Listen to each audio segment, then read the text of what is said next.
Essa história, ela é talvez um pouco escondida, vamos dizer assim, para quem não tem o hábito de ler a Bíblia. Porque essa história é um resumo de uma epístola, de uma carta. Mas essa carta, ela é tão pequena que a gente pode até chamá-la de memorando. É a menor carta que o apóstolo Paulo escreveu. E a gente às vezes passa por cima e não presta muita atenção em algumas coisas, mas qual é a importância de uma epístola que tem um único capítulo e uma só página na minha Bíblia? Que importância teria ela para o Evangelho, para nós nos dias de hoje? Eu estou falando da epístola a Filemão. Mas o que ela traz de importante para a gente? Aí é interessante a gente analisar um pouco para conseguir entender a história, o contexto, para que a gente possa tirar da história de Filemão. São três personagens importantes nessa carta que nós vamos falar, que é Filemão, o outro é Onésimo e o outro é Paulo. E qual é a história deles? O que traz para nós? Então pode abrir a sua Bíblia em Filemão e deixar aberta aí, porque nós vamos ler depois. Como é um capítulo só, pequena, lá no final da Bíblia, depois de Tito, que também é pequeno, talvez seria mais fácil você ir no número da página da sua Bíblia. Aí pega o número da página lá no índice e acha Filemão e deixa aberta aí, não vá lendo antes. Deixa eu fazer uma pergunta enquanto você procura. Quem aqui já leu e se lembra que leu a história de Filemão, a carta, a epístola a Filemão? Levanta a mão. Amém. Poucas pessoas, né? Alguns já leram, mas passou batido faz tempo, talvez não lembra muito, porque ela realmente é pequena, assim como a de Judas, né? Que tem um capítulo apenas também. Pronto, achou Filemão? Está na mão? Então olha aqui para mim agora e preste atenção. Vamos entender o contexto dessa carta. Para isso, eu vou esperar que todo mundo se ajeite e levante a cabeça, porque tem gente que já pensou, é tão pequenininho, eu vou ler enquanto o pastor prega. Não vai. Vai ler na sua casa. Você gasta 5 minutos para ler Filemão, vai querer dar uma de crente dentro da igreja agora, que lê Bíblia. Você está lendo em casa? Não. Então olha aqui para mim, só lê quando eu falar. Preste atenção na história. Essa carta vai nos contar uma história bem interessante. Filemão, que traduzido talvez a melhor tradução, o significado do nome dele seria amoroso ou gentil. Filemão era um homem que tinha uma condição financeira que, segundo os registros bíblicos e históricos, ele habitava em Colossos, e provavelmente a igreja de Colossos iniciou na casa dele. E Filemão era um homem que tinha condições, tinha posses, e ele tinha encontrado o evangelho por intermédio do apóstolo Paulo, da pregação do apóstolo Paulo. Então Paulo, ele era o pai na fé, que a gente costuma falar hoje, né? O pai na fé de Filemão. Foi ele que levou Jesus Cristo a Filemão através do ministério de Paulo, e Filemão passou a ser um grande auxiliador nesse projeto da pregação do evangelho. Só que naquela época era muito comum a escravidão. Tanto é que mais de 30% dos moradores, dos habitantes de Roma eram escravos. E Filemão, lá perto da Ásia Menor, ali onde temos a história de algumas igrejas em Colossos, ele então também, por ter condições, tinha escravos. Mas ele tinha um escravo que aparece, o escravo não é mencionado muito na Bíblia, os seus nomes, porque o escravo não era visto como uma pessoa. E até hoje, um escravo não é visto como uma pessoa. E existem vários tipos de escravo e de escravidão. Mas era visto como uma ferramenta de trabalho, que custava na época cerca de 500 denários. Mas era só ferramenta de trabalho. Quando um escravo fugia, era complicado até trazê-lo de volta. Às vezes mandavam matar quem encontrasse, porque trazia, talvez aumentaria a rebelião e seria talvez até um prejuízo. E Filemão tinha um escravo, e esse escravo tem o seu nome narrado nas Escrituras. Olha só, um escravo com identidade nas Escrituras. Mas o que traz esse escravo? O que fez ele para que o nome dele fosse mencionado? E o nome desse escravo era Onésimo. E a Bíblia transparece que Onésimo, ele havia roubado Filemão e fugido. Ele fugiu, certamente trazendo vários transtornos. Ele não era amigo de Filemão, ele era um escravo na casa de Filemão. E ele fugiu para bem longe e foi parar lá na Itália. Ele fugiu para bem longe. Só que Onésimo, escravo, foi preso. Ele foi preso em Roma e ele ficou preso em um ambiente, em um lugar em que havia um homem que mudava a história das pessoas que entravam em contato com ele.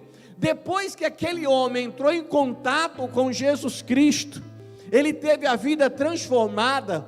Todas as pessoas que passavam pela vida daquele homem também era transformada, e o nome desse homem é Paulo, o apóstolo Paulo, o grande evangelista Paulo. E aí nós olhamos para esse exemplo, e é interessante que a gente também entenda e trabalhe para que as pessoas, ao passarem pela nossa vida, também sejam tocadas, ministradas e transformadas pelo poder do Evangelho através da nossa vida, assim como a nossa vida foi modificada e transformada através do contato com a vida de outra pessoa, apresentando a nós o Evangelho de Jesus Cristo. Aquele escravo, Onésimo, ele é evangelizado. Aquele escravo, Onésimo, recebe Jesus Cristo como teu Salvador. E quando a pessoa recebe Jesus espiritualmente, a pessoa recebe a liberdade. E realmente ela é livre.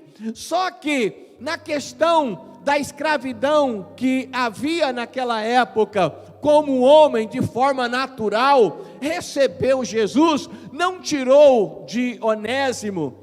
Receber Jesus como Salvador não tirou dele a condição de escravo. Agora ele era um servo do Senhor Jesus, mas para a sociedade ele era um escravo.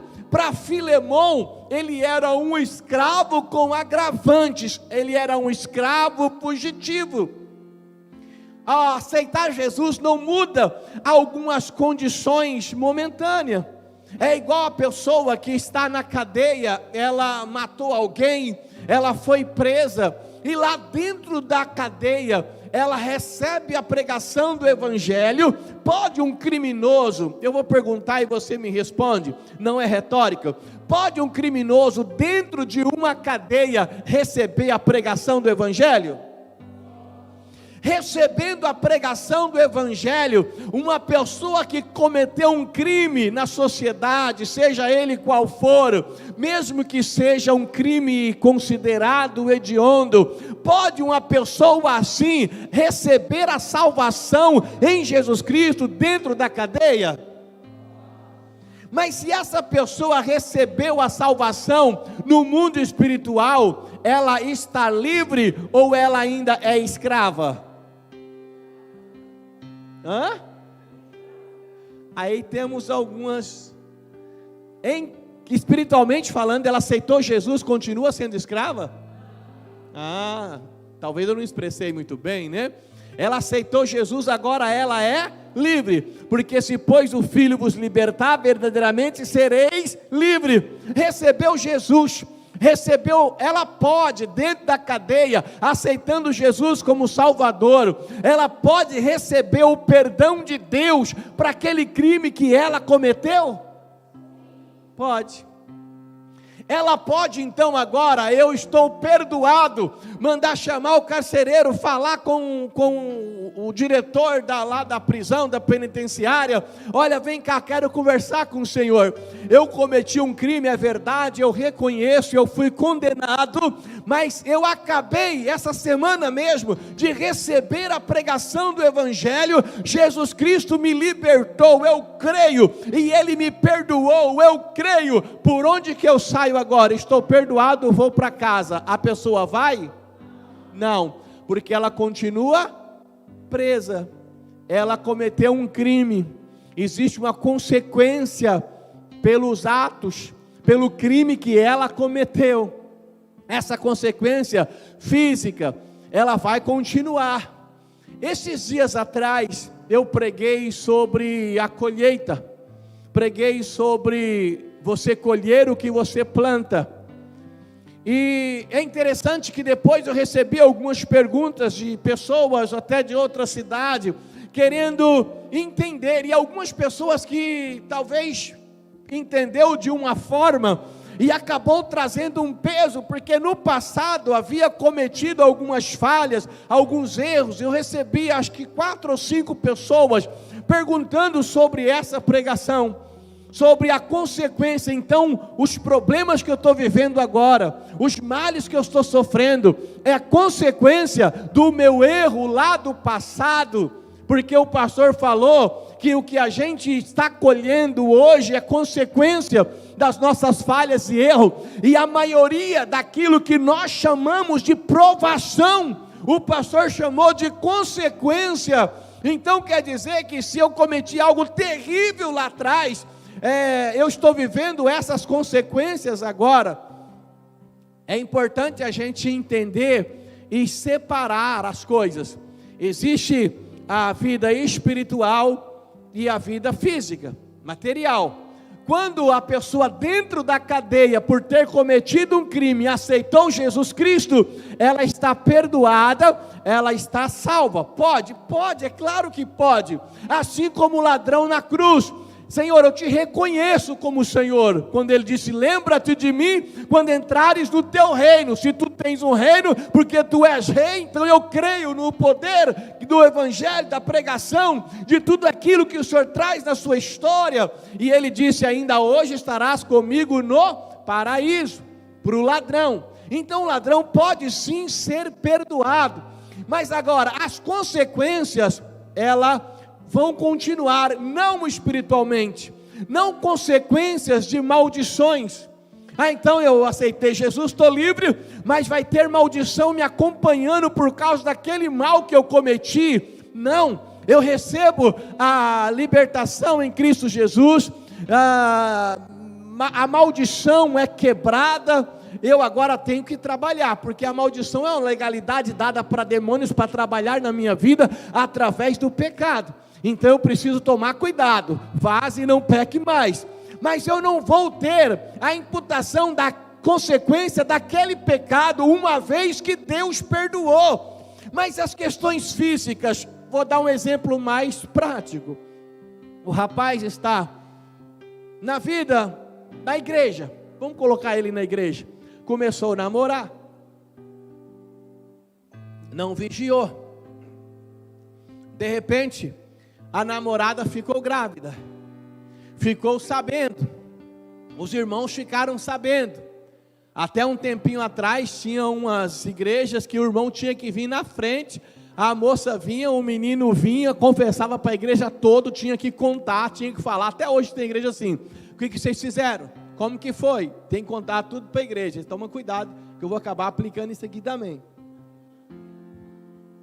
Aí tinha aquela humilhação, público e tudo mais, para que ela pudesse ter a comunhão novamente com a igreja. Tá, aí a pessoa teve o relacionamento, mas não necessariamente um projeto, um amor e casamento. Aí segue um tempo e eles se separam, mas o rapaz e a moça, eles se arrependem do ato errado, eles entendem que cometeram um erro, eles entendem que é pecado, aí eles pedem perdão a Deus. Deus pode perdoar? Pode. Aquele rapaz, vamos trazer para o rapaz, aquele rapaz, primeiro, ele é perdoado? Sim, ele está perdoado, mas isso tira dele a responsabilidade de pai? Não. Vão passar às vezes 10 anos, ele é pai, ele tem responsabilidade como homem, se for homem no sentido da palavra, não macho e fêmea, que é animal, tem o macho e tem a fêmea. O homem é aquele que tem caráter, tem princípios. Então, se tem caráter, se tem princípios, se é um homem, tem responsabilidades. É claro que às vezes vai para a justiça, porque há desencontros para poder entender melhor a responsabilidade, mas o homem que é homem sabe da sua responsabilidade. Então Deus perdoou, está perdoado, mas ele é pai, tem que pagar a pensão, tem que pagar. E lá na frente pode acontecer, por exemplo, daquela pessoa encontrar alguém, se apaixonar e casar. Mas e o filho? Agora eu casei, lá não é filho, é para a vida toda. Existe ex-marido, ex-mulher, mas não tem ex-filho.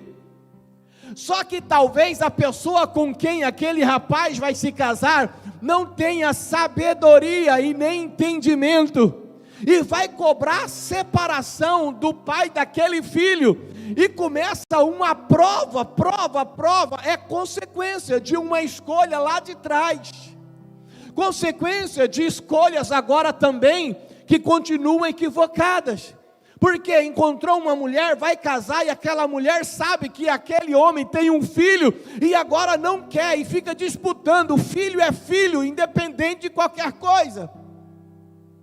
Então quem vai casar com alguém que tem outro filho, tem que entender e tem que saber da responsabilidade. E vou falar mais uma coisa: um homem, uma mulher, uma pessoa que cumpre com as suas responsabilidades, é uma pessoa de bem. Mas você há de convir comigo que haverão dificuldades, lutas de várias formas. Por quê? Por causa daquela escolha, daquele erro lá atrás, consequências naturais, não espirituais. A pessoa vai ficar doente, ter um câncer, porque pecou lá atrás. Se pediu perdão, está perdoado. O bandido na cadeia pediu perdão, está perdoado, mas ele não vai sair da cadeia, existem consequências. A moça que cometeu o equívoco, o pecado, pediu perdão, está perdoado, mas agora é mãe. Mãe tem responsabilidade. A mulher, quando é mulher no sentido da palavra, não animal, macho e fêmea, mas quando é mulher, tem responsabilidade, às vezes não tem a maturidade necessária, e por isso precisa do apoio, da ajuda, de explicação, de responsabilidade dado pelos próprios pais. Ou seja, mas não pode deixar filho, e os avós é que criam, aí tem outros avós é que criam, vai ter responsabilidade. A vida vai ser um pouco diferente para uma moça que está solteira e tem um filho, do que aquela que está solteira e não tem filho. É maldição? Não, são apenas questões e consequências naturais. Só para deixar bem claro, já que eu fui indagado e me perguntaram, e algumas pessoas estavam com peso, achando que iam ter uma maldição para o resto da vida. Onésimo aceitou Jesus, ele se tornou irmão de Paulo, pela aliança que ele assumiu com Jesus Cristo. Assim como eu me tornei, ou você que chegou depois, né? Tem gente talvez que já é evangélico antes de mim aqui, não sei. Eu batizei com 12 anos, já faz um tempinho. Aí hoje você é meu irmão pela aliança em Cristo. Onésimo está livre e agora ele é irmão de Paulo. Correto? Acompanhou aí? Mas espera aí, Onésimo não era um escravo fugitivo? Ele não tinha fugido de Colosso? Ele não tinha fugido de Filemão? A questão dele ter roubado Filemão ainda dá para se ter umas discussões, mas isso não é importante. Ele fugiu, ele era uma propriedade de Filemão, automaticamente já era um problema. Ele não aceitou Jesus Cristo como Senhor e Salvador?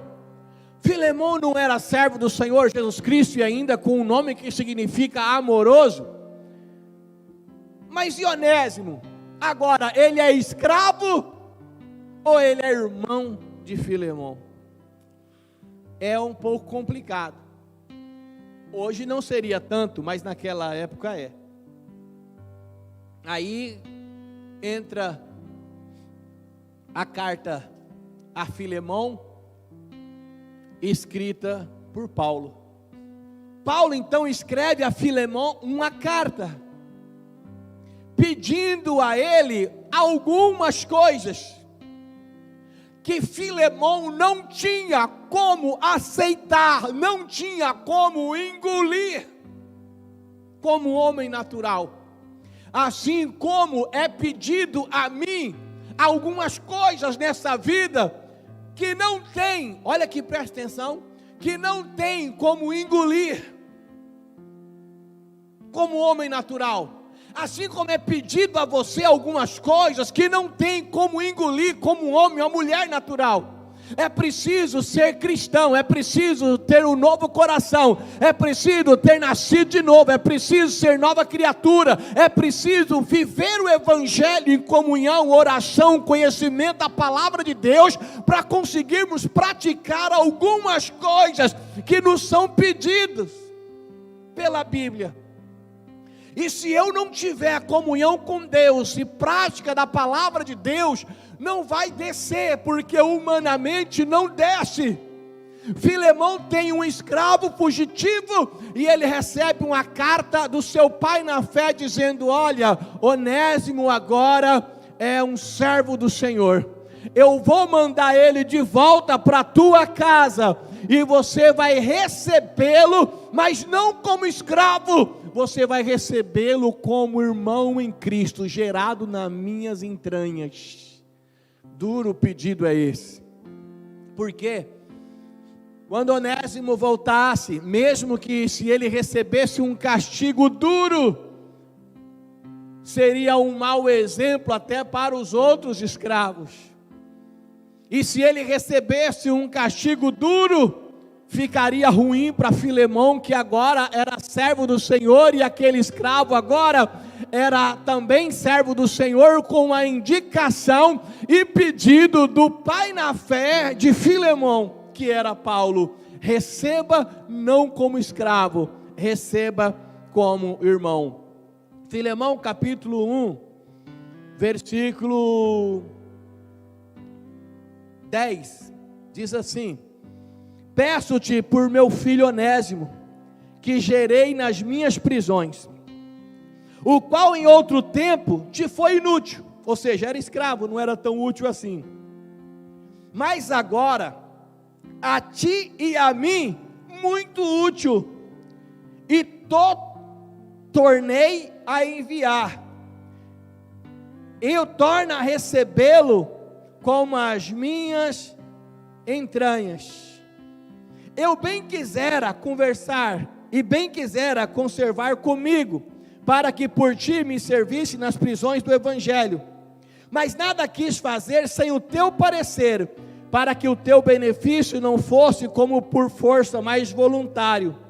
Porque bem pode ser que ele se tenha separado de ti por algum tempo, para que o retivesse para sempre, não já como servo, antes mais do que servo, como irmão amado, particularmente de mim, e quanto mais de ti, assim na carne como no Senhor. Assim, pois, se me tens por companheiro, recebê-lo como a mim mesmo, e se te fez algum dano, ou te deve alguma coisa, põe isso na minha conta. Eu, Paulo, de minha própria mão escrevi, e o pagarei, para te não dizer que ainda, mesmo a ti próprio, a mim te deves. Sim, irmão, e me regozijarei de ti no Senhor, e creia as minhas entranhas no Senhor. Escrevi-te confiando na tua obediência, sabendo que ainda fará mais do que eu digo, ou mais do que eu peço. Se você analisar bem o pedido de Paulo para Filemão, Paulo pede e ainda faz uma cobrança. Ele fala assim: olha, se ainda me tem, nessa versão, por companheiro, ou por pai na fé, ou por quem te gerou em Cristo Jesus, que fui eu, então você vai receber o Onésimo, porque você me deve. E se ele te deve alguma coisa, põe na minha conta.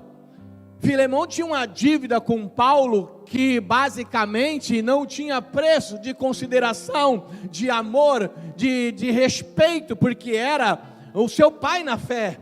Essas questões, elas são importantes. Hoje em dia se perde muito, porque a maioria das pessoas na igreja nem sabe por que estão nas igrejas. Muita gente vai na igreja, não respeita o irmão do lado, não respeita a líder, muito menos o pastor. Mas uma pessoa que se converte ao evangelho, ela sabe a importância das pessoas lá atrás que pregaram o evangelho para ela, daqueles que estão com ela no dia a dia, e quem é o seu pastor. Muita gente não sabe quem é o seu pastor. Então Paulo faz essa cobrança, mas é muito complicado. Como receber um homem que havia fugido, que era escravo, que vai trazer problema? Nesse caso, Filemão foi injustiçado.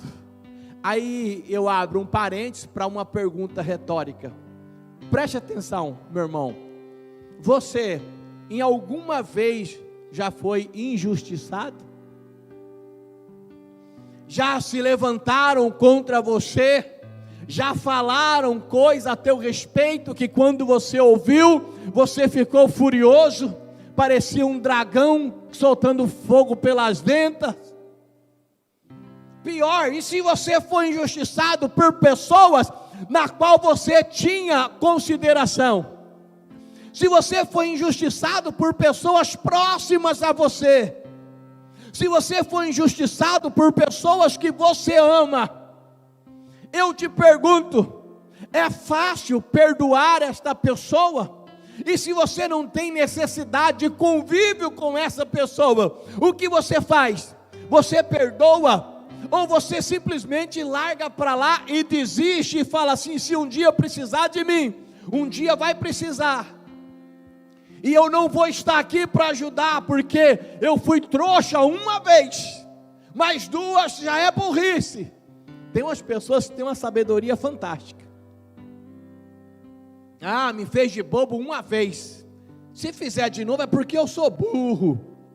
Irmãos, todo cristão verdadeiro foi chamado de tolo, de bobo ou de burro alguma vez na vida, porque o cristão verdadeiro, ele consegue perdoar, ele consegue amar, porque o amor que ele oferece é o amor que ele recebe, e o amor que ele recebe de Jesus é incondicional. Já pensou se Jesus te amasse de forma condicional, você seria amado? Ou seja, Ele te ama porque você faz tais coisas, você seria amado? Nós seríamos amados? E nós queremos amar as pessoas de forma condicional. A gente ama se as pessoas nos amarem. A gente simplesmente perdoa se a gente tiver alguma coisa para ganhar com isso, algum interesse próprio, aí eu perdoo. Se não, não tem perdão. Ah, eu não tenho nada contra, mas quero que fique longe de mim. Matou no seu coração. É falta de perdão. É claro que quando eu falo de perdão, eu não estou dizendo que eu tenho que perdoar uma pessoa que foi injusta comigo e voltar a ser como era. A mesma coisa, se a gente saía junto, vamos continuar saindo. Se a gente comia junto, vamos continuar saindo. Se de repente essa injustiça trouxe alguns transtornos e você tentou, se aproximou, trouxe novos transtornos, É caso de sabedoria você saber se posicionar, mas perdoar e amar faz parte da vida de quem conhece o Evangelho, por mais difícil que seja, mesmo que as pessoas não entendam, a gente tem que saber amar e perdoar. Você já ouviu certamente uma frase que eu já vi até em estabelecimento comercial de crente, parece que é até versículo, mas é uma frase totalmente contrária à palavra de Deus. Te desejo em dobro tudo o que me desejares. Quem já ouviu alguma vez, ouviu em algum lugar essa frase? Diga, eu ouvi. Agora, vou fazer uma pergunta mais difícil. Quem já disse isso? Fala, eu já disse. Parabéns. Coragem é importante. Essa frase não é cristã. Essa frase, ela é antagônica à vontade, à palavra de Deus. Te desejo em dobro tudo o que me desejares, é olho por olho e dente por dente. Se você me deseja o bem, eu te desejo o bem. Se você me deseja o mal, eu desejo o mal. Se você deseja que eu morra, eu desejo que você vá para o quinto dos céus e os anjos que te carreguem. Essa frase está errada. Essa frase é, eu amo meus amigos, mas os meus inimigos não. Por quê? Te desejo em dobro tudo que me desejares. Talvez fazendo uma adaptação, te desejo em dobro o bem que me desejares. Aí poderíamos até aceitar. Mas quando a pessoa deseja o mal, tem gente que deseja o mal para você. Você não pode desejar o mal para essa pessoa. Por quê? Porque você agora nasceu de novo. Então, não é fácil algumas coisas. Se a gente não estiver próximo de Deus, vivendo o Evangelho, se a gente não estiver morando, habitando debaixo do esconderijo do Altíssimo, a gente não vai conseguir. É por isso que a gente tem que estar agarrado na presença de Deus e não se afastar, olhar para a Bíblia Sagrada e não se desviar dela, porque um pouco que a gente se afasta, o diabo nos engana, nós somos injustiçados, e nós ficamos com mágoa, e nós ficamos com raiva, e a gente dá tratamento diferente.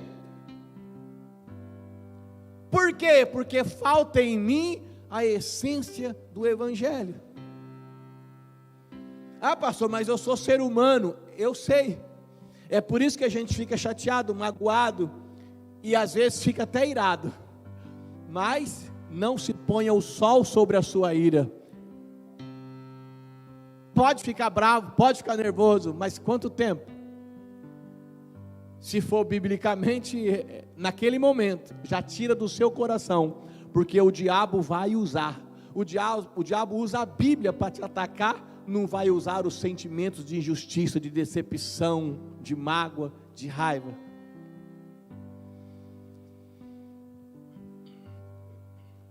Ele tinha que perdoar. No versículo 12, o apóstolo Paulo fala para Filemão recebê-lo como filho, ou seja, como das minhas entranhas. Pega ele pela mão, receba ele em sua casa, não mais como escravo.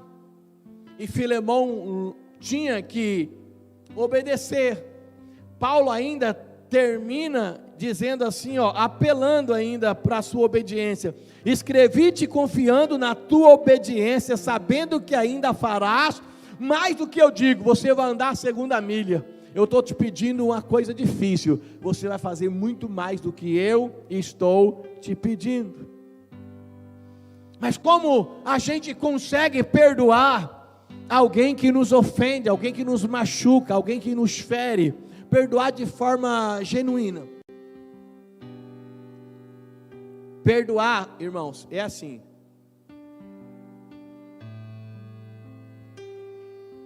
Você me deve R$100, você não tem como pagar. Aí você vem e fala assim, olha, você não pode perdoar essa dívida. E se eu disser assim, tá bom, eu te perdoo, você me devia quantos? Agora eu perdoei, quanto você me deve? Nada. Eu tenho o direito de cobrar? Não. Se eu continuar cobrando, é porque eu não perdoei a dívida. Quando o Senhor nos perdoa, é assim. Todo escrito de dívida que era contra nós foi cancelado, diz a epístola aos Colossenses.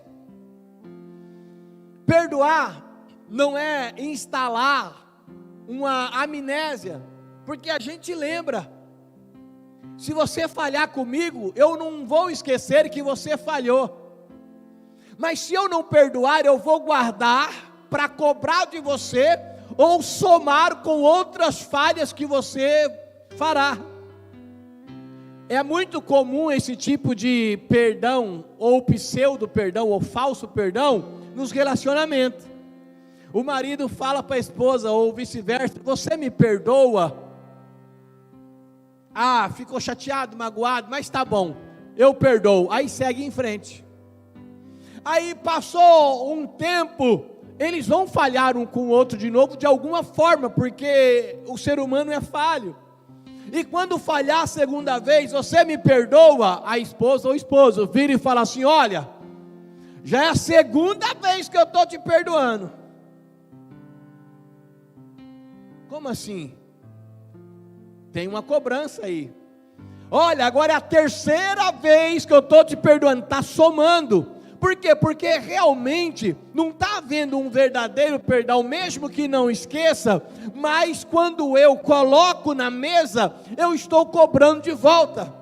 E uma das maneiras para que eu saiba que não tem perdão, ou que eu não perdoei, é quando eu lembro e fico bravo, eu lembro, fico chateado, eu lembro, eu fico nervoso, eu lembro, eu fico bravo, eu lembro, eu trato diferente, eu lembro, faço alguma coisa para ofender também. Por quê? Porque está guardado no meu coração, não foi liberado o perdão. Mas como que se pode perdoar, pastor? Perdoar é muito difícil. Na verdade, sem Deus é muito complicado. O perdão verdadeiro é quando a pessoa se aproxima de Deus.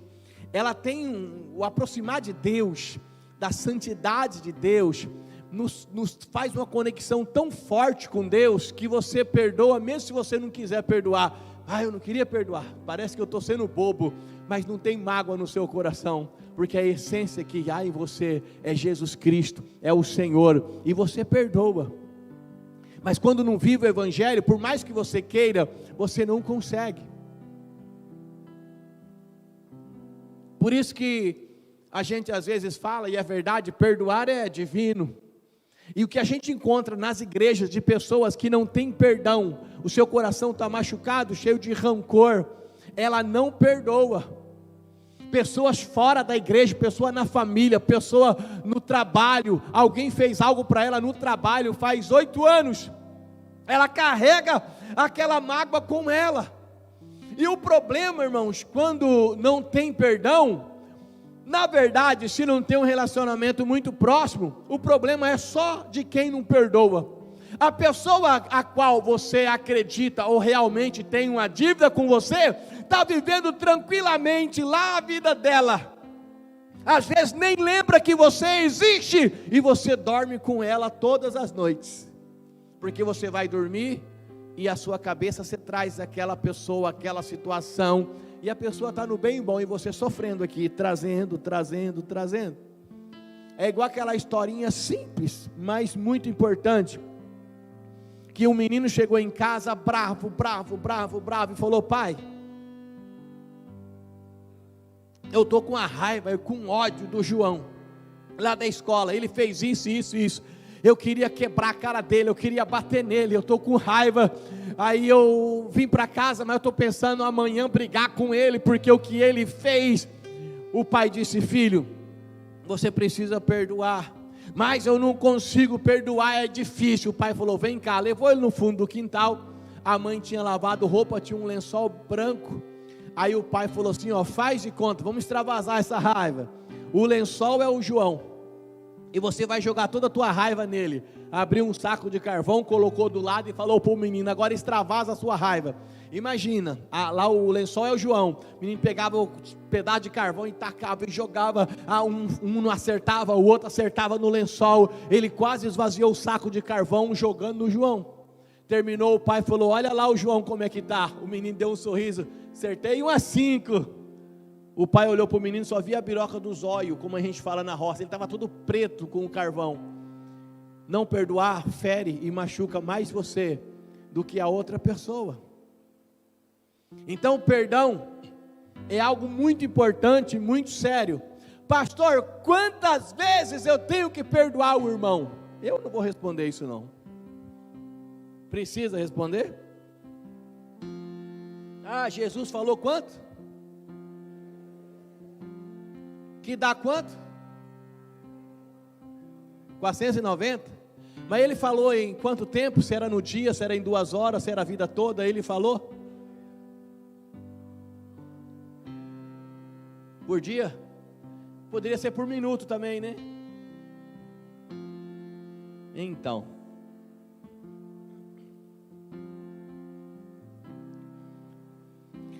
nós somos capazes de perdoar e amar pessoas que nos machucaram, que nos ofenderam, independente de quem seja, independente da situação, independente da cor da pele, independente das escolhas, das opções de vida que a pessoa tem, porque tem uns crentes que se acham um santo demais, e que o resto está no inferno, está no pecado. Ele não consegue separar o que o Senhor Jesus sempre fez, separar o pecado e o pecador. E tem muito crente em briga com o pecador, com raiva do pecador. Ele não consegue separar as coisas. Nós não podemos ser coniventes com o pecado, mas nós precisamos amar o pecador. Nós precisamos cuidar, ter oportunidade de pregar o evangelho, prega o evangelho, anuncia o evangelho, anuncia a palavra de Deus. Era difícil o pedido para Filemão? É difícil. Para nós também é complicado se não viver o evangelho, porque muitos crentes que têm o costume de orar, alguns até rezam, né? O Pai Nosso, que deve ser um modelo, não uma repetição, mas às vezes a gente repete. Quando chega na parte do perdão, nós oramos: Senhor, Jesus ensinou, perdoe as nossas dívidas, ou perdoe as nossas ofensas, assim como nós perdoamos aqueles que nos têm ofendido, como nós perdoamos aqueles que nos injustiçam, como nós perdoamos aqueles que nos machucam, aqueles que nos ferem, aqueles que nos maltratam, aqueles que não gostam da gente, sem a gente nem saber o porquê. Tem gente que não gosta de você, que você sabe, mas você não sabe o porquê que ela não gosta. E nós fomos chamados para amar, para pregar o evangelho, quando tiver a oportunidade, a anunciar o evangelho, a anunciar a palavra de Deus. Você nunca, na sua vida toda, vai experimentar a plenitude do perdão de Deus na sua vida, enquanto você não conseguir perdoar, enquanto você não conseguir abrir o seu coração e perdoar quem te ofendeu. Tem gente que carrega no coração mágoas, sofrimento, de pessoas da família, pais, talvez por afastamento, talvez por abandono, talvez pela vida rígida, dura, com o qual foi submetido. Pessoas não conseguem perdoar o cônjuge. Tem muitos casamentos aí que estão sendo empurrados com a barriga. Está uma luta terrível, porque um não consegue perdoar o outro, mas por alguns princípios estão juntos, mas não há perdão, que rouba deles a alegria, a paz.